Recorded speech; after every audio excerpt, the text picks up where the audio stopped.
Hey everyone, welcome back to Story Time. Today we have a book called The List by Hazel Hutchins and Maria van Leeshout. And this is a story about princesses and presents and journeys and what's best of all.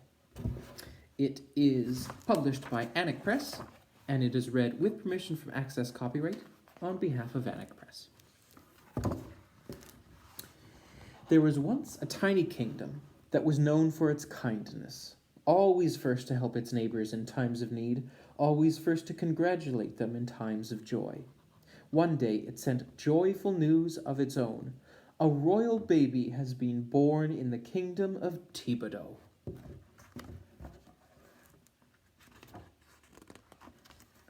Far away in the land of Idison, the queen was delighted. "We shall make a trip to help them celebrate," she announced. "We shall bring the child splendid gifts from our own land, and along the way we shall gather all the marvels of our travels as well."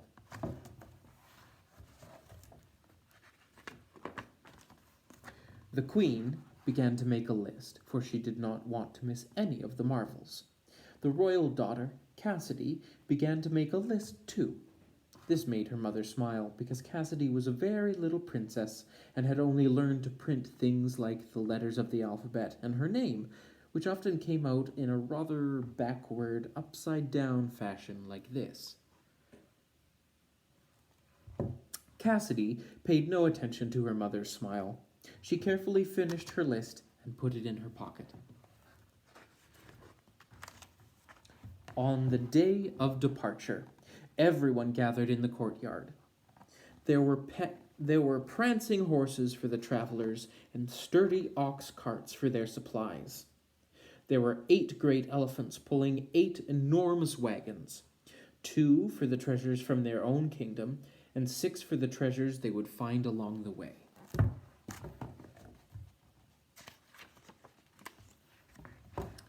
The queen looked at her list and nodded.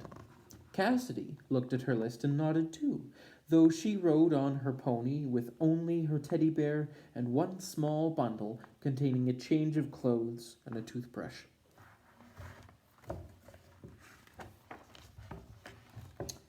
Across their own kingdom they traveled. They gathered the finest vegetables, seeds, and livestock. Toy makers added intricate inventions. Teachers and entertainers brought beautiful books and instruments. The queen paid handsomely, and the people themselves added many more items, for there was not a person in all the lands who had not felt the kindness of the kingdom of Thibodeau at one time or another.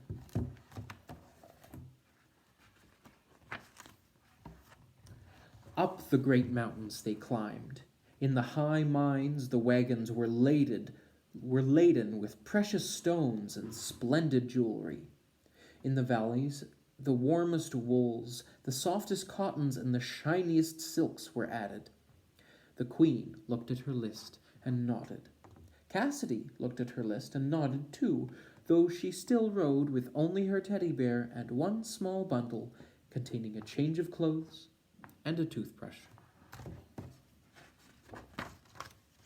Over the painted desert they journeyed. They filled 2 wagons with rainbows of sand, emerald, crimson, sapphire, and magenta. The wagons were heavy, but the elephants were strong and were allowed to travel at their own pace.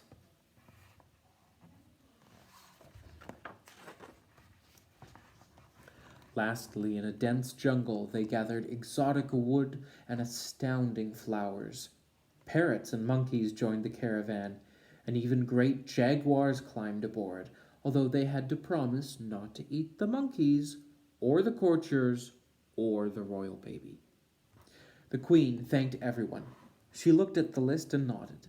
Cassidy looked at her list and nodded too, though she still rode with only her teddy bear and one small bundle containing a change of clothes and a toothbrush. After many days, they arrived at dusk in the kingdom of Thibodeau. The castle was alive with light and color. The great procession was brought into the courtyard, and the gifts were presented. First were the gifts from Edison itself. "How can we ever thank you?" said the Queen of Thibodeau. "The royal child will always be wonderfully fed, and will always have food for the mind as well." Next were the jewels and fabrics of the mountains. "How warmly and beautifully dressed our child will be," said the king.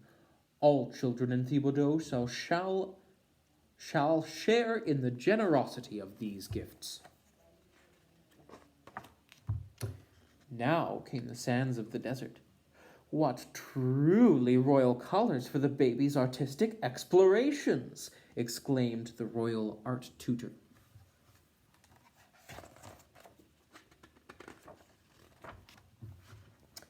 Then came the treasures of the jungle.